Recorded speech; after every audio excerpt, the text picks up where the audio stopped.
All right, let's dive right into this explainer. We're going to break down a deeply chilling story that shows just how incredibly thin the veil really is between our boring, everyday digital lives and the absolute darkest, most horrifying corners of the internet.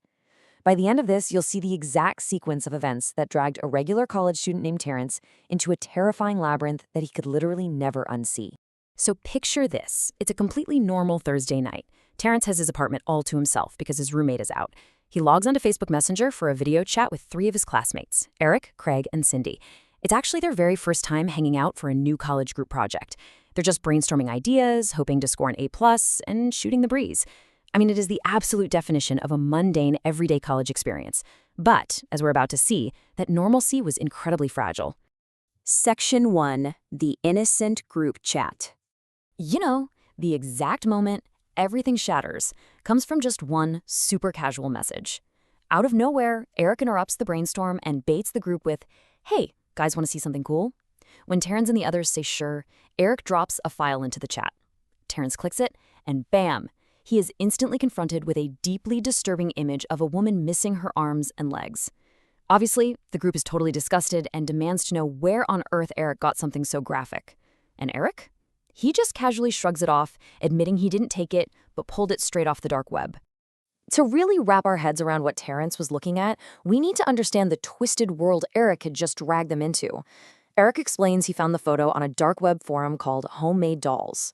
According to the forum's own sick description, this is a hub where victims are subjected to completely inhumane acts, physically mutilated, and then literally sold and shipped to online buyers. And that picture Eric sent, it was authentically tagged with the horrifying title, Doll Number 20. Look at how fast this all escalates. It is rapid and it is terrifying.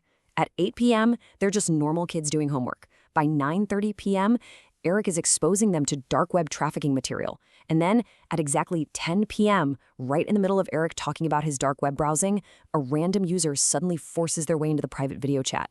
Terence instantly panics and tries to click out, but no way. His mouse cursor is completely frozen.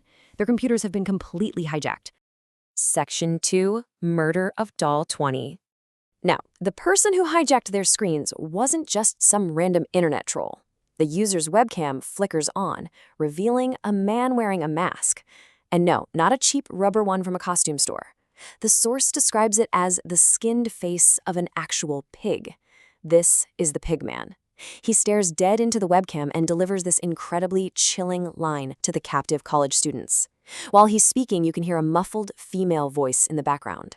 The Pigman swivels his camera, revealing a woman with a chain around her neck, duct tape over her mouth, wildly flailing her severed limbs. Terence's blood runs cold. He recognizes her instantly. It's the exact same woman from the Doll Number 20 photo Eric had just shared. What unfolds next is honestly stomach-turning. It's a live-streamed atrocity.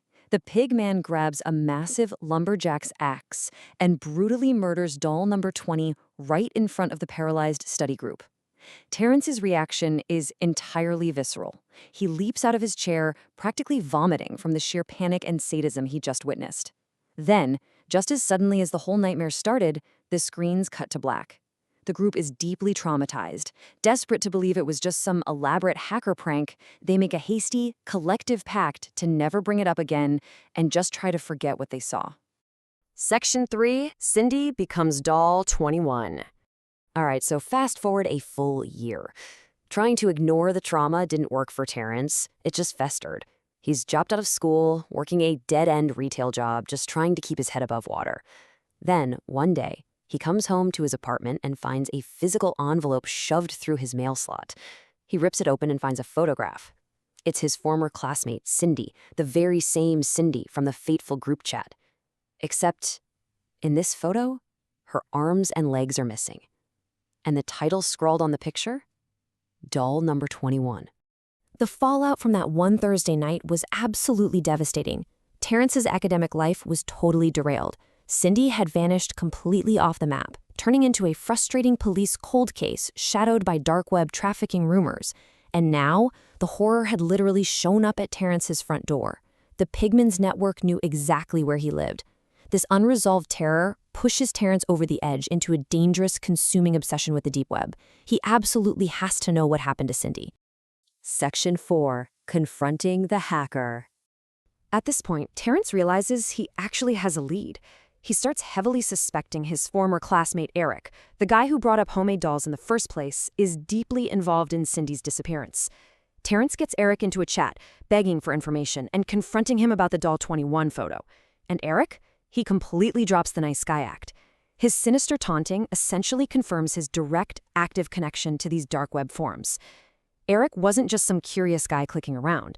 He was actively involved in distributing, or maybe even creating, these literal nightmares. Knowing he's dealing with a total monster, Terence comes up with a clinical, wildly dangerous plan to get the truth. He plays on Eric's twisted interests, inviting him over to hang out, drink some beers, and surf the web. But Terence secretly spikes Eric's drinks with heavy, under-the-counter sleeping pills. Once Eric's eyes roll back and he passes out cold in the computer chair, Terence finally has the unrestricted access he needs to dig through Eric's files. Section 5. The Snuff Film Archives. When Terence finally gets onto Eric's desktop, what he finds is, well, it goes way beyond a single photograph. It's an archive of staggering, terrifying scale. He doesn't just find one file. He uncovers anywhere from 20 to 30 individual folders, all meticulously organized. And every single one of those folders is coldly labeled doll number, followed by a digit. The Pigman's operation wasn't some one-off horrific event. It was a mass-scale, deeply entrenched dark web enterprise. With absolute dread, Terence double-clicks the specific folder labeled doll number 21, and inside, he finds an overwhelming volume of pure horror. There are hundreds, literally hundreds, of individual MP4 video files meticulously documenting his classmate Cindy's agonizing, prolonged captivity and torture by the Pigman. This discovery undeniably, unequivocally, connects Eric, the guy snoring just a few feet away, directly to this monstrous operation. Clicking through this nightmare archive, Terence gets a front-row seat to the complete psychological destruction of these victims. In one video, the Pigman violently forces a mutilated victim to babble this incredibly chilling mantra on camera. It is a terrifying glimpse into the systematic brainwashing and total erasure of their humanity. It cements them in the Pigman's sick reality as nothing more than completely obedient dolls. But the real gut punch hits when Terence clicks on the very last video in the archive. It's Cindy, bruised, battered, and staring right into the lens. In a totally agonizing parallel, the visual is completely identical to the recurring traumatizing nightmares Terence had been suffering through for months. In the footage, Cindy realizes the Pigman is coming back into the room to finish her off, and she spends her absolute final moments desperately begging her parents to save her. Right as the video wraps up, the Pigman steps back into frame and drops this final, devastating auditory blow. It's a terrifying statement of absolute, godless control. The video abruptly ends, and Terence is just left sitting there, all alone in the dark, crushed by the awful reality of what happened to his friend, while one of the sick people responsible sleeps completely soundly in the exact same room. So yes, Terence managed to expose Eric's sick archive. But think about this. The whole homemade dolls forum is still out there. If Eric's personal computer alone held up to 30 meticulously organized folders of human suffering, it really forces us to ask, just how massive is this network? How many more people are still hopelessly trapped right now in the Pigman's dark web labyrinth, hiding just beneath the surface of the internet we all use every single day? It's a deeply unsettling thought to end on, isn't it?